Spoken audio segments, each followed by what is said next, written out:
اللہ نے ہمیں اجازت ہی نہیں دی کہ ہم نیوٹرل ہو جائیں.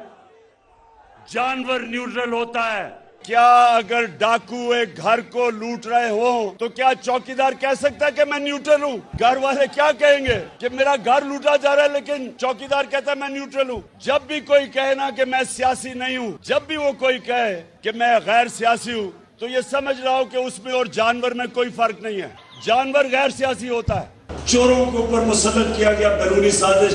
یہاں سہولت کار تھے، ہینڈلرز تھے، اور ہمیں یہاں کہا گیا کہ جی ہم نیوٹرل ہیں، طاقت آپ کے پاس ہے اور ہم نیوٹرل ہیں. میرے گھر پہ ڈاکہ پڑ جائے اور چوکیدار کہے جی میں نیوٹرل ہوں، میں کچھ نہیں کر سکتا. جو ملک میں اپنے آپ کو طاقتور بنا کے بیٹھے ہوئے ہیں محافظ، وہ کہتے ہیں ہم نیوٹرل ہیں. وہ ملک کا کیا مستقبل ہوگا؟ میں قطعی طور پہ یہ نہیں کہہ رہا کہ اسٹیبلشمنٹ ہماری مدد کرے. میں یہ چاہ رہا ہوں کہ اسٹیبلشمنٹ نیوٹرل ہو. میں اس لیے چاہ رہا ہوں اسٹیبلشمنٹ نیوٹرل ہو کہ اسٹیبلشمنٹ کا وقار اوپر جائے. پاکستان کے انٹرسٹ میں ہے کہ ہمارا فوج کا ادارہ مضبوط ہو. مضبوط وہ تب ہوگا جب وہ نیوٹرل ہو، وہ مداخلت نہ کرے.